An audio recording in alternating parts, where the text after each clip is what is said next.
situation de la pandémie de Corona a bouleversé toutes les données sur le plan footballistique au Togo. Mais quand même, on a essayé de grouper les enfants un peu dans les quartiers. Et c'est vrai que l'autorisation ne nous est pas donnée vraiment de pouvoir regrouper les garçons, mais bon, on a essayé quand même de faire de nos mieux.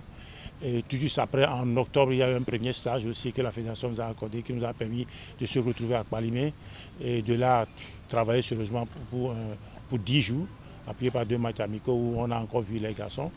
Tout juste après, là, en novembre aussi, il y a eu un stage de 3 jours et appuyé par un autre match amical.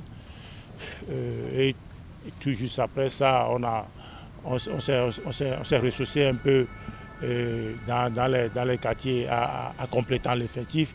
Et tout récemment, en décembre, on est retourné à Kpalimé pour une séance de 14 jours. Donc ça a permis vraiment de profiter, de voir qui peut nous faire les affaires. Et nous voilà aujourd'hui, à partir de mardi comme ça, ici, à Juste Palace, pour profiner les choses, pour mettre les choses sur les rails.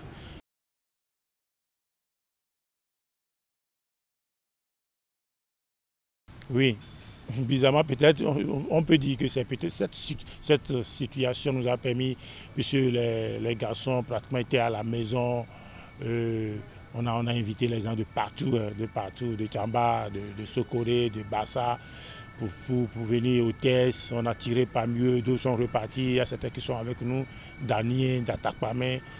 Bref, on fait de nos mieux pour regrouper ces garçons.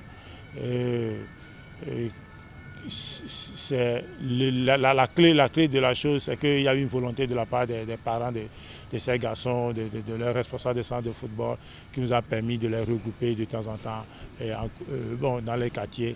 Et après, la fédération venant à prendre en charge tout le travail que nous avions fait.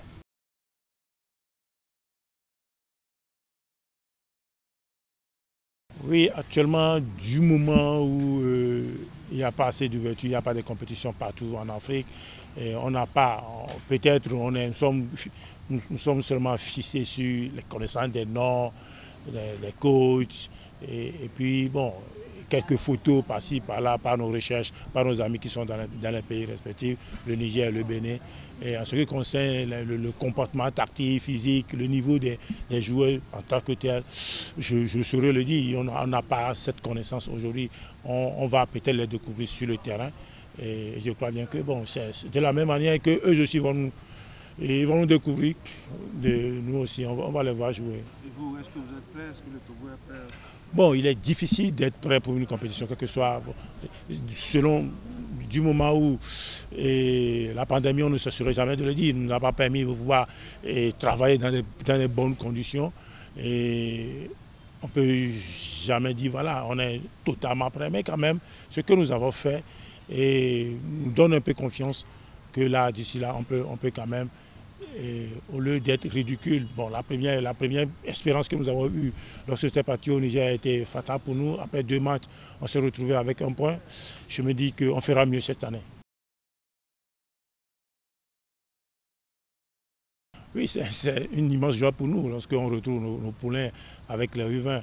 Et ça veut dire quelque part, avec un entraîneur comme Jonas Kokou qui n'a pas présenté aujourd'hui, et connaissant un peu outillé dans ces compétitions de jeunes et qui a pu récupérer presque 6-7 de nos joueurs. Ça veut dire qu'il y a eu du boulot que nous avions fait et je crois que ça nous donne un peu la joie au cœur de continuer par travailler.